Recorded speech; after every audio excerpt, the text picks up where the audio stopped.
They will get rid of poverty. Will they have the full range of human rights which people here in Azerbaijan do not have? Will they have a fully free media?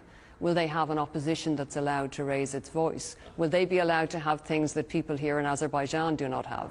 You think they do not have it? Why do you think that people in Azerbaijan do not have free media and opposition? Because this is what I'm told by independent sources in this country. Which independent sources? Many independent sources. Tell me which. I certainly couldn't name sources. Oh, if you couldn't name, that means that you're just inventing the story. So you're saying the media is not under state control? Not at all.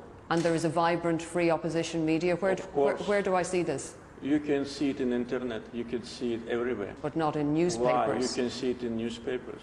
Whom do you call opposition here? Can I ask you?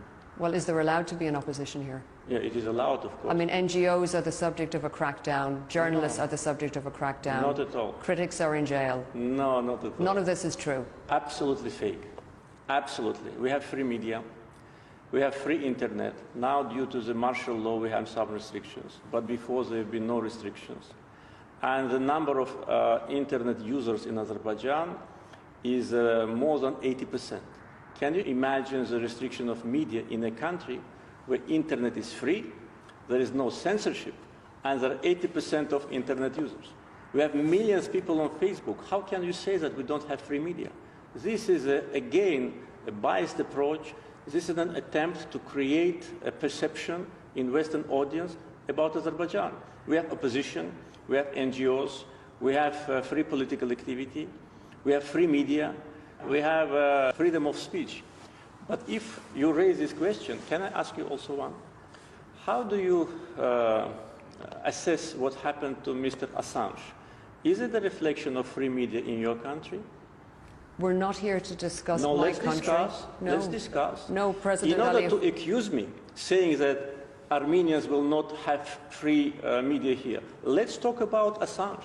How many years he spent in Ecuadorian embassy? And for what? And where is he now? For journalistic activity. You kept that person hostage, actually killing him morally and physically. You did it, not us, and now he's in prison. So you have no moral right to talk about free media when you do these things. Returning to the conflict, how long... better return to the conflict, because this is not what you like.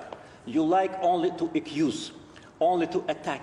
But look at the mirror. Look, I tell many times, before coming and lecturing us, and in your question, accusing me, it's not a question, it's accusation. You talk like a prosecutor. Why? If you're so democratic and so objective, why you keep Assange in prison? For what? You keep him in prison because of his journalistic activity. I'm not keeping him in prison, President Aliyev. But you don't like this. It's not a question of don't like. You are not used to this. It's not the subject of our interview. Only to attack. It's not the subject of our interview. And with respect, President Aliyev... It is not the subject of interview, but you raise it. You raised it. No, you raised it. You raised the case of Assange. You said Armenians, if you don't have a free media in your country, how Armenians can live without opposition? That was your accusation.